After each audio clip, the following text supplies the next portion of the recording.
everybody. Welcome to Talks at Growth Hub. I'm Gloria from the Growth Hub project here in TU Dublin, and today we have Vincent Cleary, Managing Director from Glenisk. I'm sure all of you, or most of you, will know Glenisk very well. Well-known, loved Irish brand. They started doing amazing organic yogurts and other products, dairy products. So, welcome today, Vincent. Thank you, Gloria. Thanks for participating in our chat today. My pleasure. So, tell me, how did you become an entrepreneur? What happened?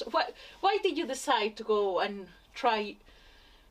Well, I guess I'm not the original. I don't see myself as being the original entrepreneur of the family. I would give that title to my late father. He was, I mean, like he had to leave school when he was 12. Wow. His father was bedridden. I believe I only heard recently it was gangrene in the foot he had, and ended up having his leg amputated, and my father had to leave school at the age of 12. And just looking, because we've just concluded our census in the last few days, we were thinking back and we were researching the family history, and in 1901 and 1911 were the two censuses that we found of our ancestors. It was put down education, and read and write was an achievement in those days. Yeah, of course. So he would have left school, I'm thinking, in the 1930s sometime, and he would have been able to read and write, and that's as far as he probably got. He did all of his mathematics, his accountancy, on the back of a cigarette box. Wow. So he was obviously a smoker. yeah, a very heavy smoker, and I've unfortunately inherited that from him. But anyway, he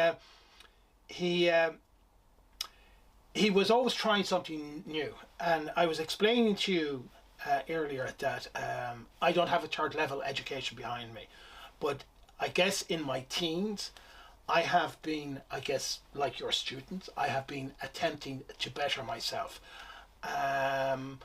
losing the Offaly accent, dressing slightly better, and so on, and having aspirations to do well in life.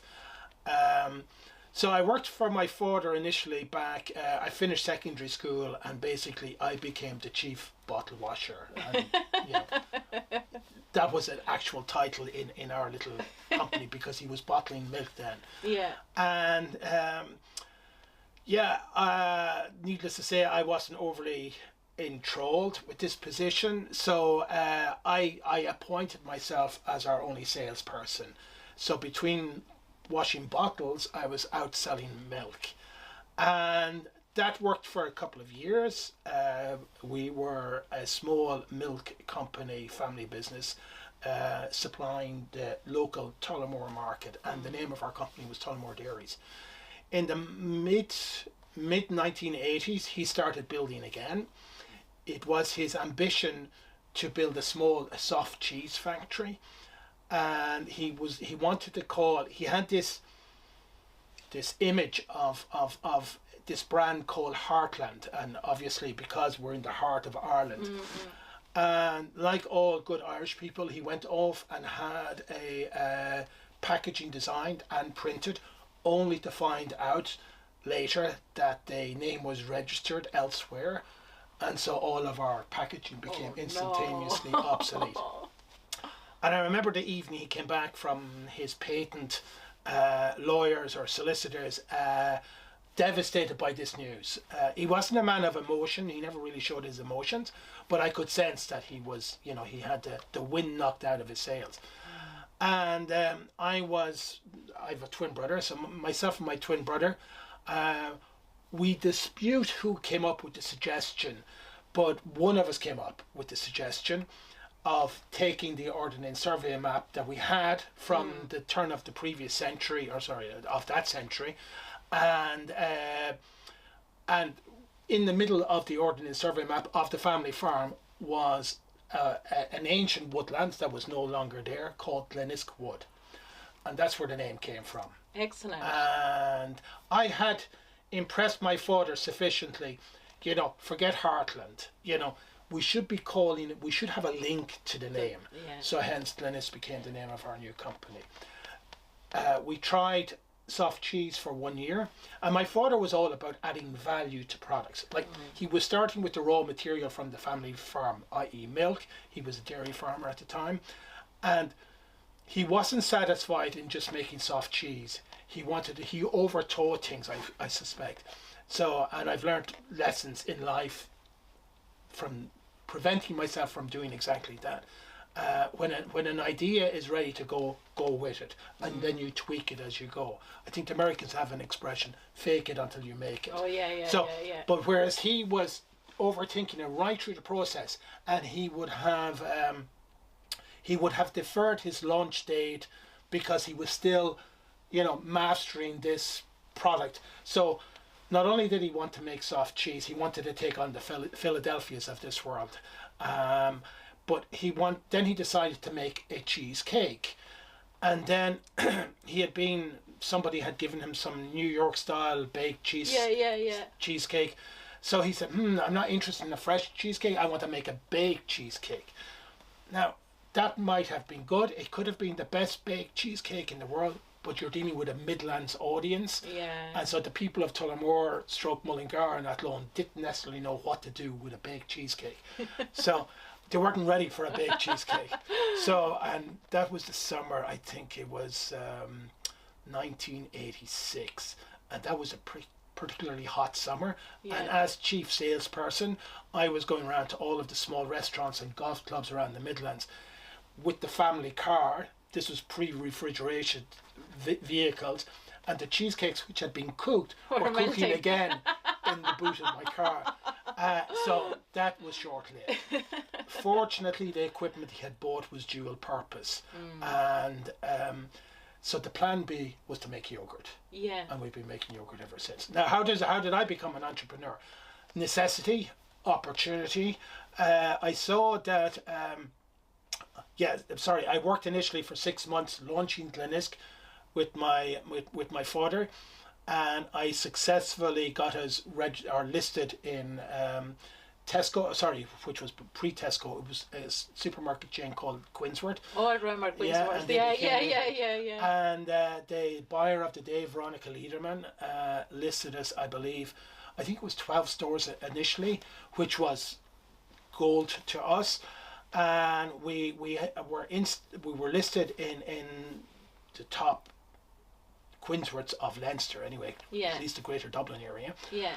And we grew from there. Dunn Stores came next, and Super Quint took a while to follow.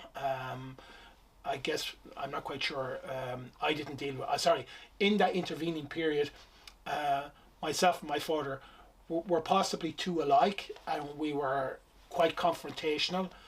And as he was the managing director, and I was just one of his employees, technically, he wasn't leaving, so I had to leave. So I went off to seek my fortune.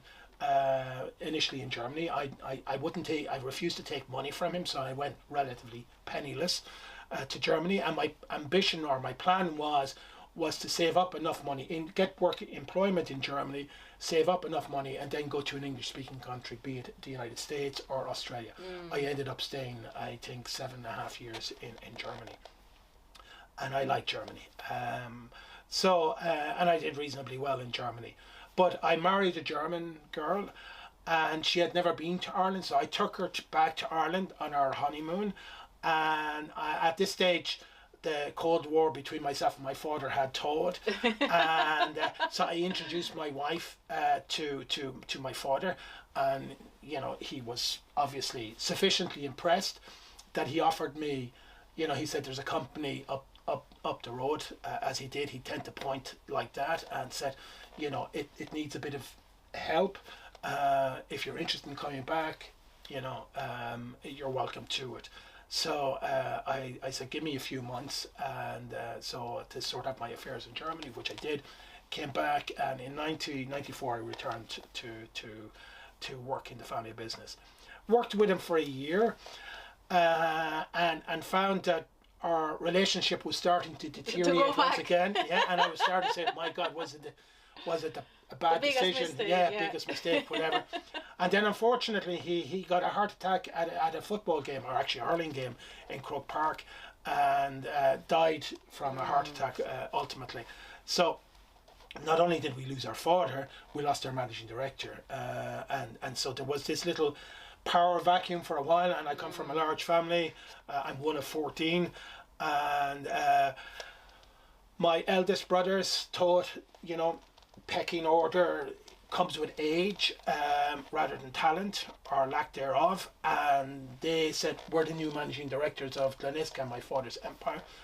We tried that for about 12 months, and until one fateful day, sorry, it wasn't even quite 12 months, it was possibly about 6 months, we were called to meet our accountants, and they were based down in Limerick, and so we met them, I think, in Nina, and they had us in a little conference room. So there was, my father had 3 entities. He would have had the family farm, which was quite large. He had the milk bottling plant, Tullamore Dairies, which was still commercially viable and successful. Yeah. And then the poor relation of the 3 was Glenisk. And the accountants, we had, I think, 8 months of trading behind us since my father's passing. And they were going, farm is doing well, Tullamore Dairies is doing well, but Glenisk, close it down or it'll bring down the whole house. Yes, exactly. It'll bring down the whole house of cards. So my eldest brothers were shocked to hear this bad news. I saw it as an opportunity. So I said, my father had left, we weren't the happiest family while he was around, and for whatever reason, he thought we would be happier when he was gone.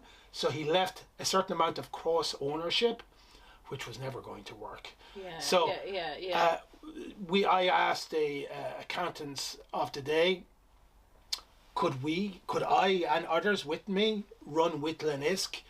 And that was music to my farming brothers' ears, and it was agreed on the day.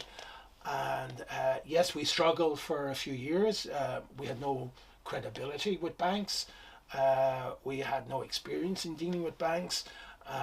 We had little or no funds, and we were 3 people officially employed in the company, but we had a small supermarket listing, which helped us. And but 3 months into that new arrangement, we were delisted by our second largest customer, and so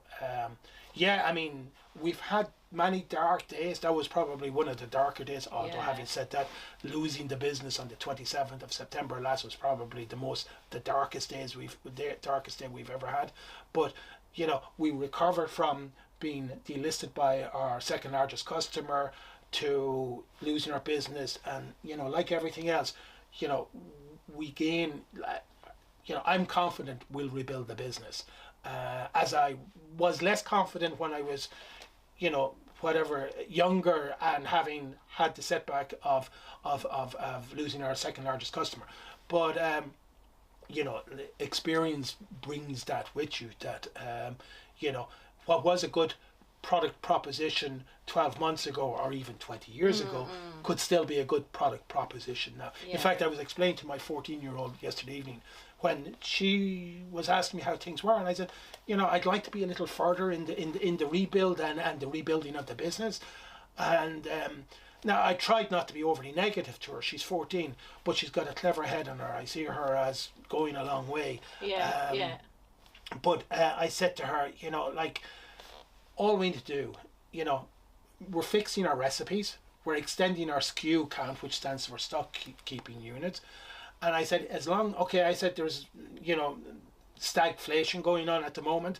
So I said, if we can get our price positioning right, there's no reason why we can't recapture exactly and more of what we lost last year. So although, we're, literally on our knees at the moment, I only see that as a short-term situation, and we'll recover.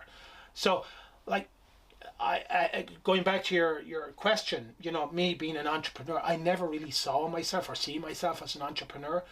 I guess I'm uneducated or educated only to a point where I can read and write, and yes, I can do numbers on the back of a cigarette box or the equivalent of.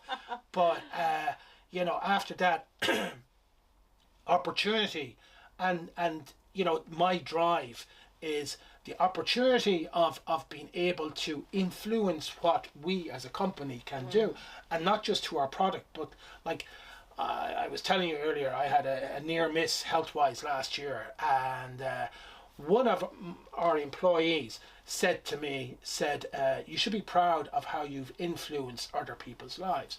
I said, I hadn't really thought of that, like from employees, because she was saying she started with us as a cleaner 17 years ago. Now she's operations manager. Fabulous. I love to promote from within. Fabulous. And because I found in Germany, almost like the army, if you're a non-commissioned officer, you can only get to the rank of sergeant, I believe, or whatever. Whereas you can only be promoted above that if you have the education, if you have the training and education. There may be logic or reasoning behind that. But I believe in a flat... On the skills. Yeah, well, I mean, we all start, we see ourselves sometimes a bit like the Foreign Legion, we'll accept you all, even your baggage, come in, fresh start, and build your way up.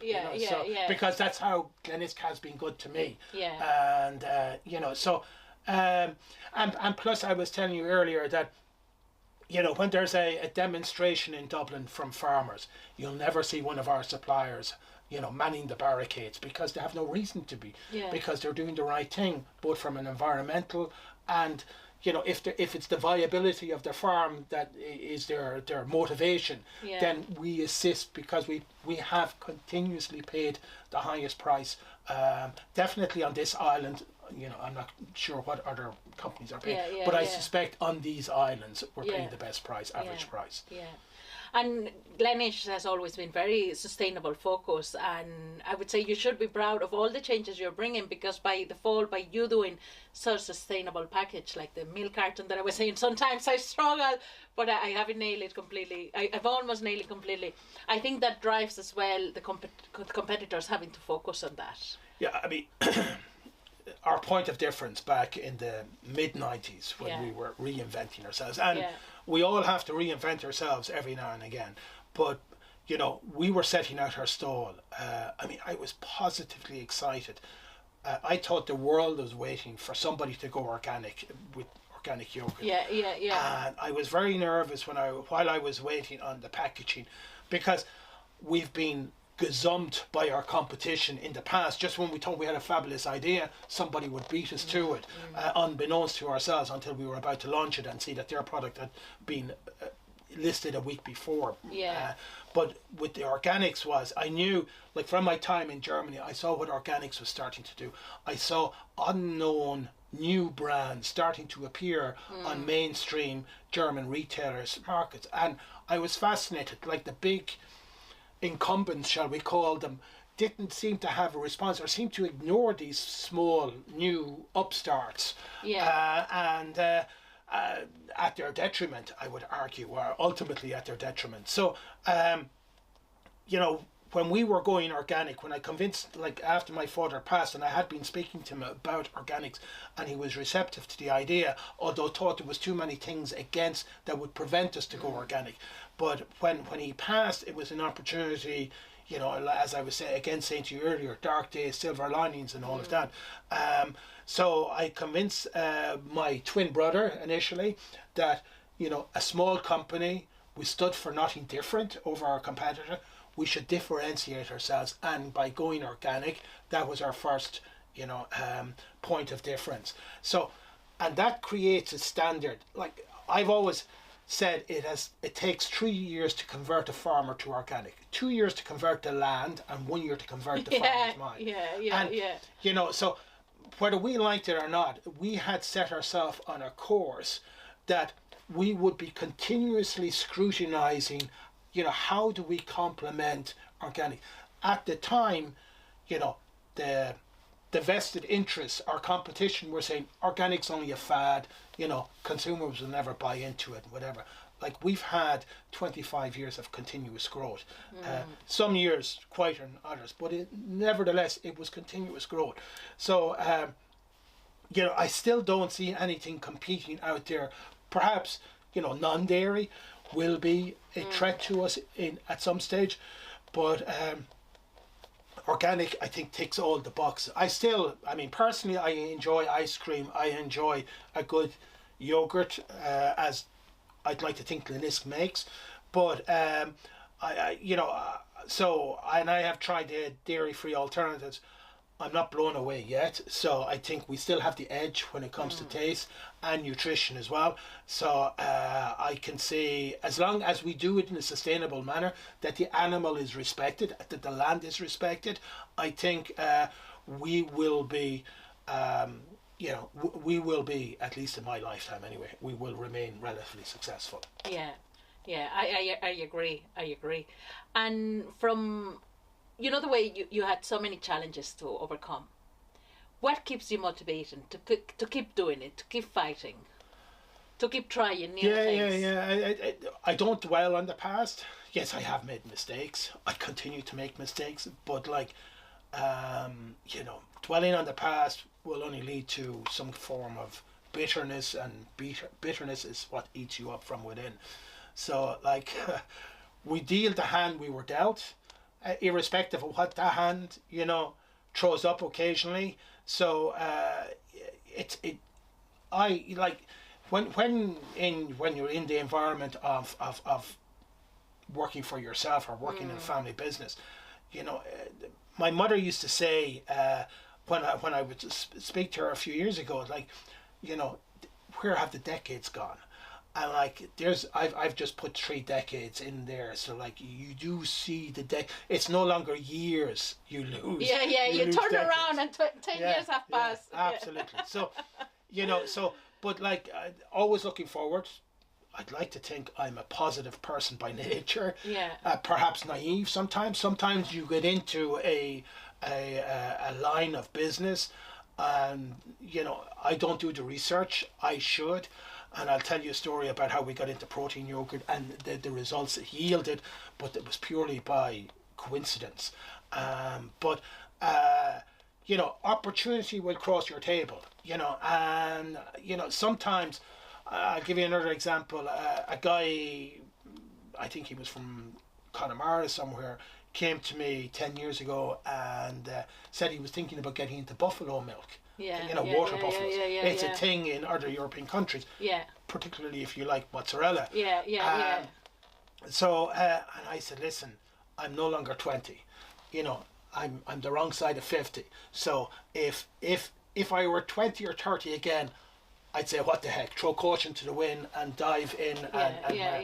But I said, listen, you need somebody with the energy and the enthusiasm and je ne sais quoi of a 20, 30-year-old to get involved, to redirect the business completely. So I'm not afraid of challenges, but sometimes, because I've seen the energy that is required to establish a supply base in either organic cow milk farmers or goat milk farmers, that we've been pursuing a goat milk production to meet with demand for the last 25 years, and 25 years later we still haven't successfully managed it. So we still have our peaks and troughs with supply now.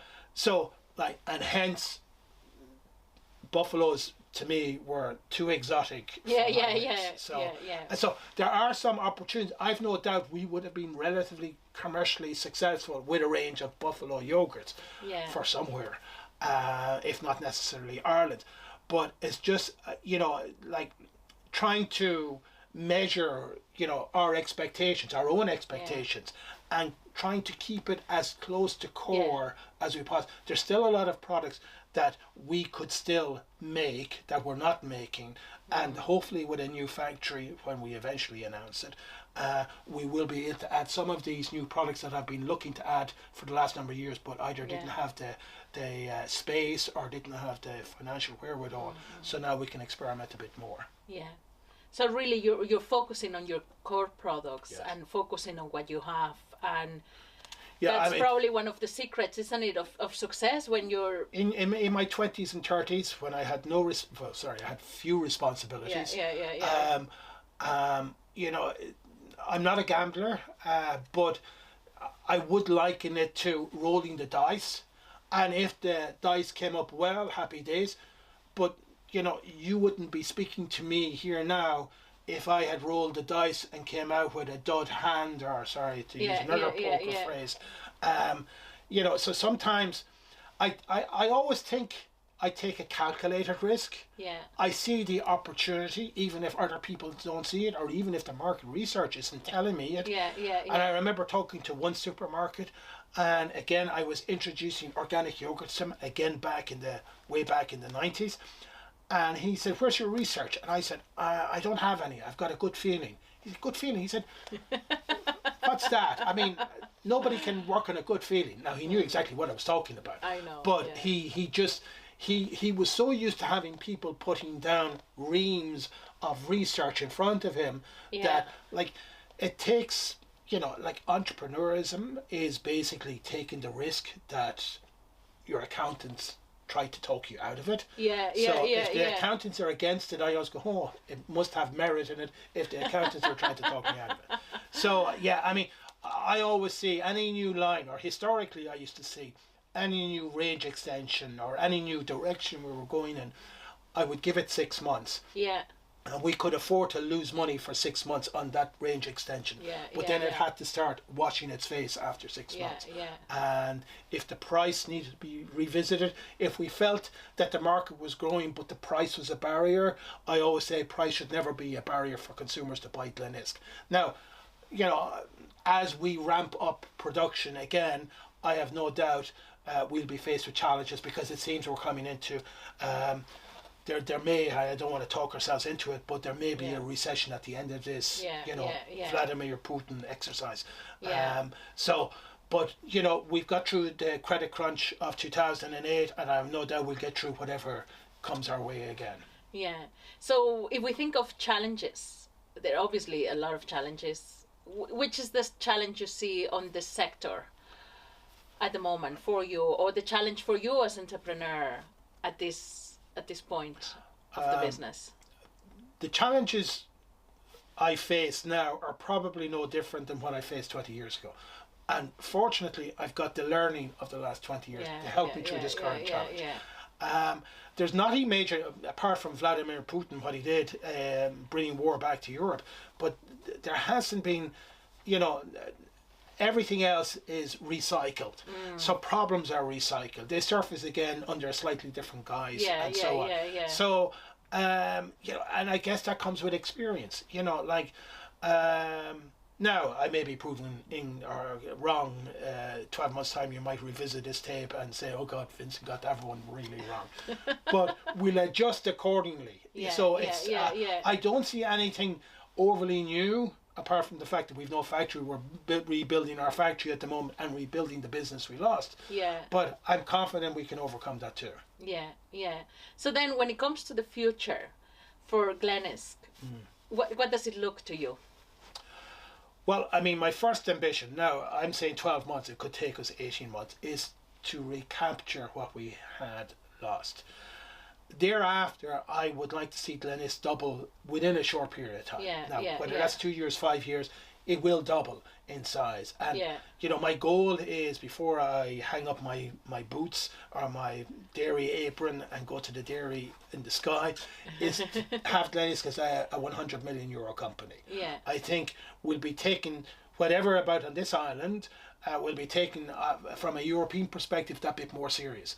Now, having said that, as I was saying to you later, we're hoping to announce some nice business coming our way in the summer onto the continent. So again, we're trying to tweak our proposition, you know, to make it more attractive to German consumers or French consumers.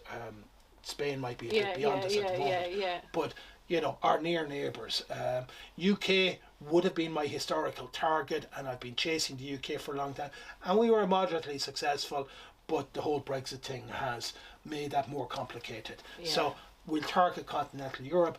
Yes, margins are tighter. We have an expensive stretch of water to overcome, but you know, it'll bring out the creativity in us. Yeah. We'll overcome some of these challenges, I would hope. Oh, I'm sure you will, Vincent. And is there any from you, from an entrepreneur, from yourself rather than Glenish, is there anything you want to do next? Yeah, I mean, my ambition, I'd like to think, and my wife will probably agree, I've put the company first and foremost. Like, all decisions, even at a household level, you know, it has to work for Glenisk before it works for us. Yeah. So, and she would argue that her life has been up and down as a result. I won't say a misery. I'm sure she's had good days as well. But that she, I'm possibly not the easiest person to get on with or live with, because I put the company first and foremost. Now, obviously, as there, that I would argue that was more back in the earlier days when the company was, you know, we had days where, you know, where the accountants were, we never fudged the accounts, but I was almost cringing showing them to the bank manager or to the accountants that they were going, now Vincent, you know, you overstretch yourself there or whatever. But in fairness, you know, I once we convince people to come with us on the journey that has been the last 25 years, be it bank manager, accountants and anybody else, they came along willingly. And yes, you will have a bad year and there will be exceptional circumstances. But, you know, I mean, if you have your partners coming on the journey with you, and as long as you can logically explain what happened and why it happened, then invariably, and there's light at the end of the tunnel, you know, your partners will travel on that journey with you. So, Yeah, I can relate totally everything you're saying, because I grew up, my dad had a business and everything, like the family business becomes a member of the family, isn't it? And it's the precious boy or the precious daughter that takes over the family. Yeah. But it's a lovely, I love growing in that environment. Yeah. It teaches a lot of things. I think, like, you know, I could argue that although I could have, my alternative of life could have been running a hotel, 5-star hotel, I'd like to think. In some beautiful location in the world. Yeah. I would never have been happy. I wanted to do my own thing.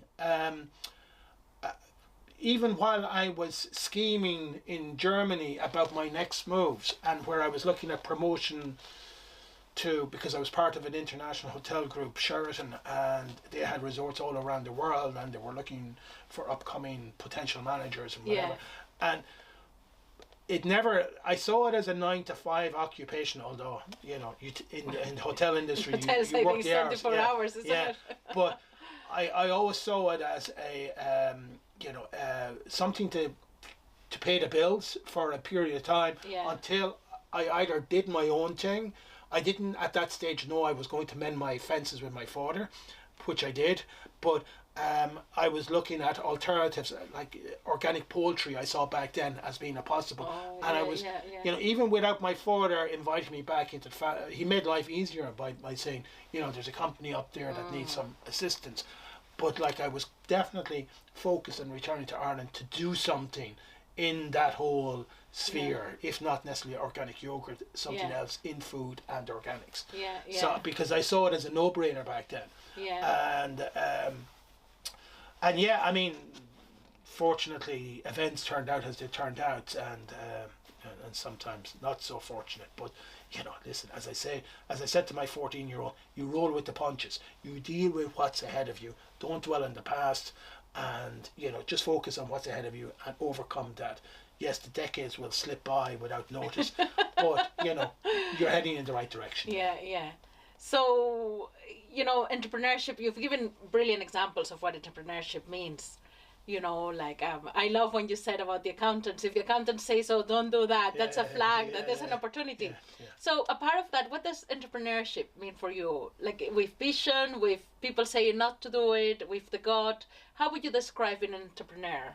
Well, again, back to that accountants, I had never really thought of that before, but it's true insofar as if the accountant is telling me not to do it, then that should be music, especially if I see an opportunity, because that means every other accountant in the country is saying the same thing. Stop. So, and if I see the opportunity, stubborn, pig-headedness, whatever, and I'll pursue it, like back to my it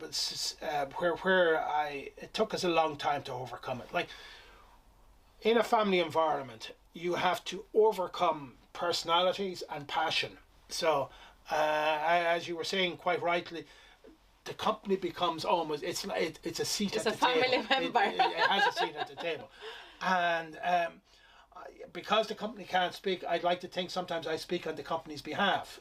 So I articulate what the company is trying to say to my family members, to my fellow shareholders, and I was. So I was on a trip to Vancouver and Seattle with EY Entrepreneurial Program, and every morning we got up bright and early to either visit a university to hear a couple of lectures, or from some of the greatest thinkers, or we went to a company and I had the pleasure of visiting Microsoft and Boeing and whatever. But one day, because we had been out partying too late the night before, I woke up and I missed a bus, and I was nursing this hangover, and I said, okay, I wanted to rescue something from the day instead of just putting it down to a blurred hangover. And so I went on my own little fact-finding mission, and I walked into a Whole Foods shop in middle Seattle. And I stood at the dairy wall, as we call it, the dairy cabinet, and I was looking, because it had been said to me, and I had this discussion with an American, I think either before or subsequent, that America is 5 years ahead of us. And I was looking at Greek yogurt. Now, we have Greek yogurt in Europe, but it was never marketed as the Americans. Like, they were selling it as a fitness product, high protein. I said, oh my God, if we don't do something back home in this subcategory, we're going to have a tsunami of products coming in on top of us in Ireland. So I came back again. Apart from this blurred facade that I was watching in Whole Foods through the vision of a hangover, I came back to my siblings and tried to convince them with no research. And the accountants were saying, where's your business plan, Vincent? I said, I don't have one, But I said, I know that if we don't get involved in here, there's going to be a tsunami. We're going to get swamped. It took me 18 months to convince my family that we needed to invest €1 million into this, and it paid for itself within a couple of years. Wow. It was it became I can't even remember the percentage. It was definitely it soon became plus, or it added 30% to our business in a short period of time. Incredible. So our timing was perfect. Veganism, this is going back 5-6 years ago, hadn't really been discussed broadly, and so, but vegetarianism was coming into the fore, and a lot of the next generation who were looking after their bodies better than my generation were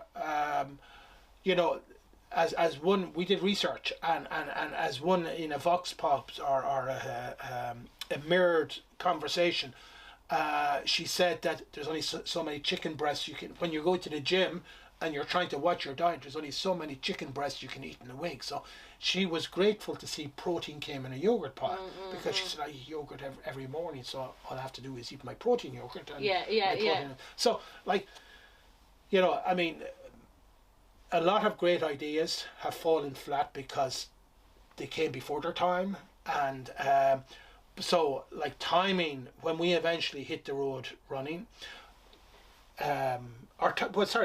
we created that timing to a certain extent as well. I knew Irish consumers would have found it very alien to have a yogurt pot that was high in protein. So I went off and spent a chunk of money by sponsoring, not the shirts, but we became a sponsor of Irish Rugby. Yeah. And so we almost purchased our credibility by being a sponsor of Irish rugby, and so we were able to link, for the first time in this country anyway, yogurt to sport, and that the two were complementary. Instead of historically yogurt would have been consumed almost because we wouldn't have had the tradition of yogurt consumption like you would have in Spain or other European countries, continental countries, because yogurt really was only invented in the 1970s in Ireland. Yoplait, the French franchise, started selling yogurt, and up until then, yogurt was pretty alien to Irish consumers. But even when it started to become established in Ireland from the mid-70s, it was still seen as a luxury product and something you almost consumed instead of a dessert. So, and it still resonated that. So what we were breaking the mold. We were trying to break out of this traditional stereotype that we and others had been labelled with. So by associating ourselves with sport and something that could help fuel your body while you were doing your sport activities, you know, we tapped into a new generation. We were able to tap into millennials. Like for years prior to that, everybody, including ourselves, were scratching our head. How do we get millennials to start eating yogurt? I mean, so we gave them a protein yogurt. Now that space has become crowded, and we're not playing in that space at the moment. We will return in that space, but we'll do it bigger and better and all of that. So then back to the entrepreneurship question. For you, for Vincent, what does entrepreneurship means? It means bread on the table. And basically that's how it started. I perhaps I still do. I'm guilty of thinking that I carry the world's or Glenisk's world's troubles on my shoulder. So I have a responsibility to what was 90 people when it's down a little on that now, but we'll rebuild it to 90. And my next target is to get to 100 employees. But every Thursday, everybody gets paid in our company. So that is my first responsibility, is to pay my employees. Then, needless to say, I would see our farmer suppliers almost like an extension to the family. So our employees, as I see our employees, so they need to be paid religiously as well. So they're our first port of call. And in fact, I'll tell you a good one. I mean, in hard times, unfortunately, I can go back 20 years, and I hope I didn't wrong anybody, but I know cash flow had as good as dried up. And my CFO brother at the time, was saying, who should I pay? We've only X amount to pay. I said, start with the locals. Lower, widen the circle, and the further from home, the longer they'll wait for their payment. But like, we paid everybody as we continue to do. But prioritize in who's important to you, you know? So Vincent, for you, entrepreneurship is more than just see an opportunity and do it.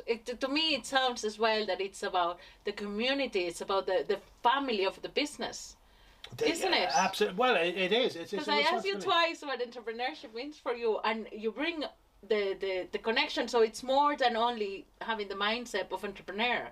It's to bring people along. There was an opportunity for me, I think it's about 14 years ago, to exit the business. And I would have gotten a little package. And I was seriously, because things weren't great with my family at the time. Well, sorry, with my siblings. And I said, I can't go. Like, you know, who's going to represent our farmers? Who's going to represent our employees? Like, I can't leave it to the accountants. I mean, they shred the place. So, like, even so once you get locked into it, you know, there's no escape. So that's it. So I have two more questions.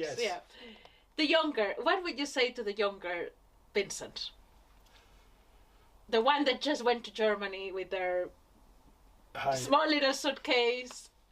What would you say on an entrepreneurial way of, you know, is there any advice you will give to the younger self? Like a lot of, well, teenagers, probably a bit young, early 20s, that, you know, Ireland is still exporting our youth. And I had a good job, ish. If working for your father is a good job, but you know, I had a reasonably good job. I had no economic reason to leave Ireland. Yeah. But whether it's an island mentality, I wanted to see what was on the other side. Yeah. So, in hindsight, I think I was 25 when I left Ireland. Yeah. I think in hindsight I should have left earlier. Yeah.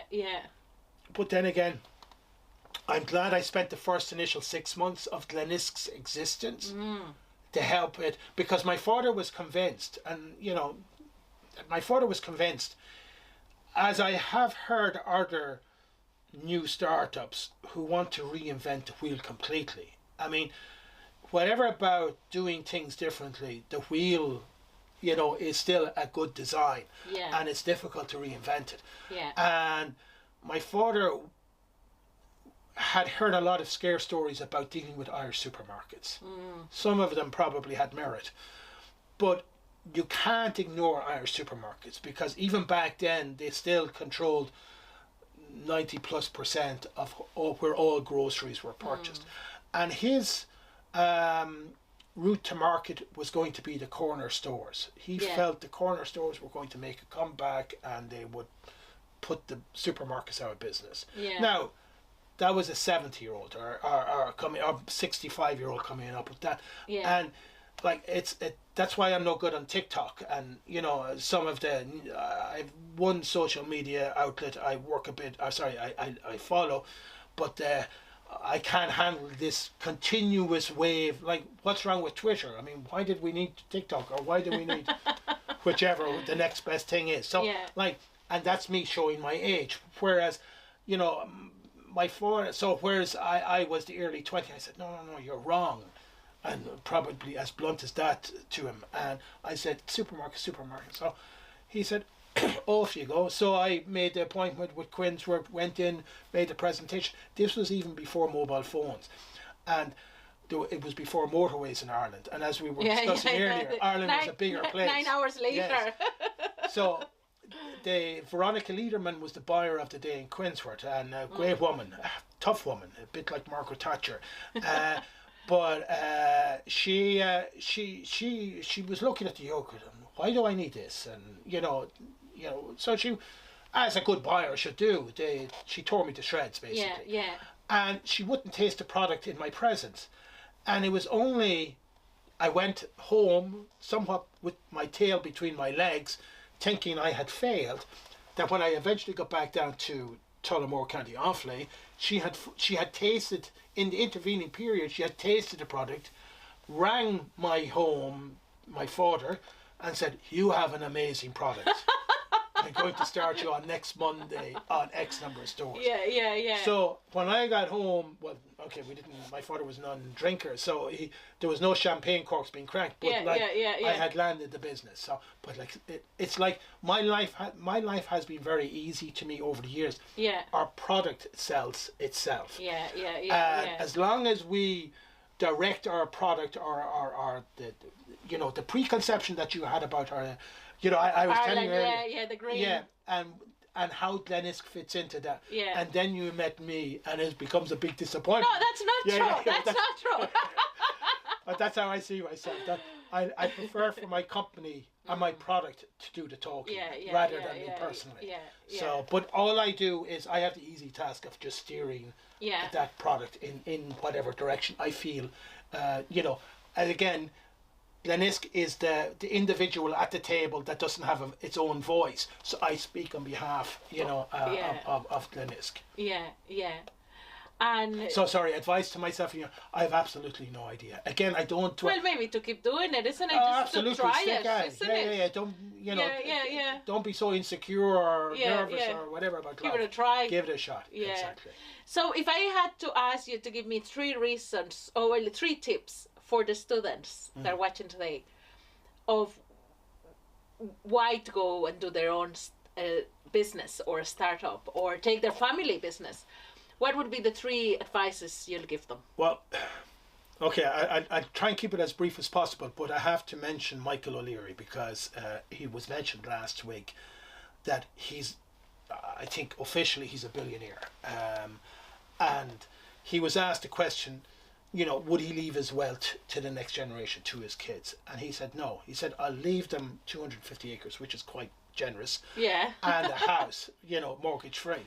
And he said they don't need cash. And okay, I don't have 250 acres or a free house to give my daughter yet. But I mean, he's right insofar as, the best thing a parent can give their child is a good education. Yeah. And like, if you can set them up in a good, so let's assume that your students are receiving that from their parents, the good education. And I have seen entrepreneurs, and hopefully you'll meet some of them,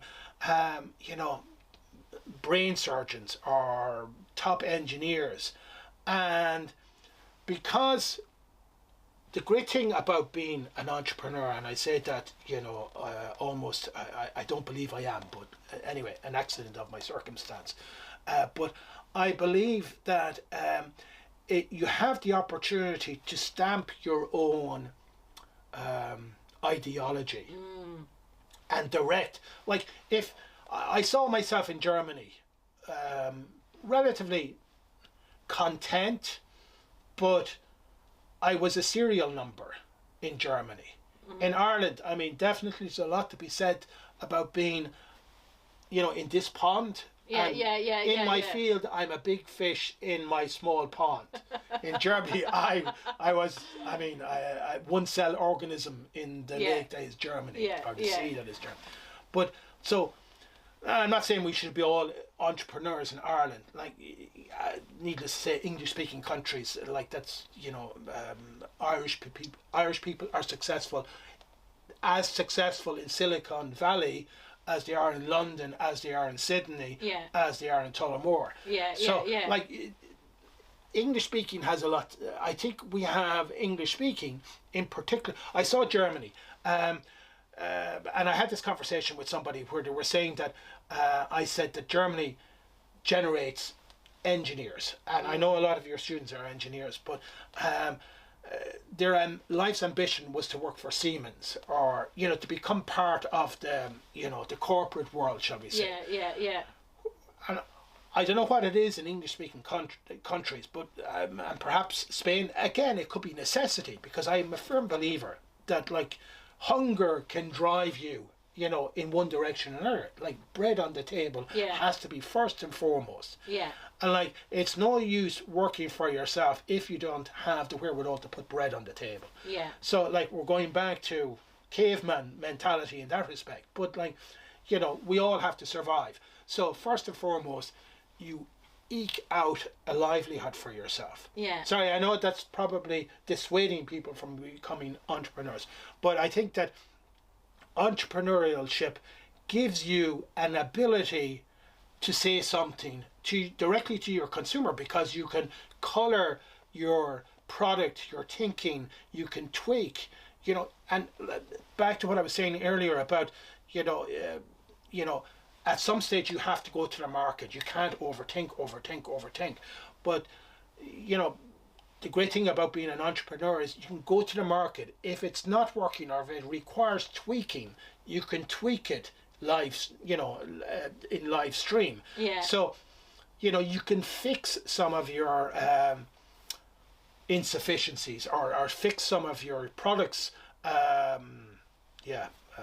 bit like learn by doing. Absolutely. And as we said earlier, like the Americans, I think it's a bit, people have got into trouble in the States for doing it, but fake it until you make it. But like, there was, Elon Musk brought out a car at the beginning, because I've been following his career, because I loved, ever since the 70s, I loved the idea of an electric car. And I was speaking to a Fiat executive at a conference in the hotel we had one night, and I was saying to him, how come we don't see electric? This was in late 80s. And I was saying, how come we don't see electric cars everywhere? And he said, as soon as somebody can crack the battery technology, he said, there won't be a future up until then for electric car industry. Lo and behold, they used the computers from laptops. I don't think it was quite Elon Musk, his predecessors in Tesla. He came in as an investor. But like, they have to be admired. And he has become now, on paper, the wealthiest man in the world. But like, wealth is transient. you know, I mean, Elon Musk wasn't on anyone's radar 15, 20 years ago. And now look, all of a sudden he's the richest man in the world. Now that, as a South African, he probably had to go to America, as we as Irish, if you want to get incredibly wealthy, you have to go to somewhere like the United States, and probably the only place, because, you know, the establishment here, it's still almost frowned upon in this country, as it's definitely frowned upon in Germany. Entrepreneurship is, you know, is for the failed technician or the failed engineer almost, and still has that sort of negative connotation. It's changing, but definitely in English speaking countries, but continental Europe is still a bit wary of entrepreneurs. And I, you know, like, fortunately I can't remember the name, but like they've been burnt a few times with high potential startups in Germany, that they're a bit wary of them, that going into somewhere for a lifelong employment for Siemens or something like that is the height of some Germans' ambitions, unfortunately. But I guess, you know, if they can make incredible advances for humanity within Siemens, good luck to them. But I think you can fast track that when you're working as an entrepreneur. Yeah, that's excellent, Vincent. I really enjoy your conversation. Thank and you. I've learned loads, because I learned things I didn't know. So thanks, Emil, for sharing your story, your journey, Glenisk. It's great. I was curious about the name of the company, so it's fabulous now I find out, and I'm sure I'll talk to you really soon again. Absolutely. And thanks again for being here with us today. Thank you, Cleary.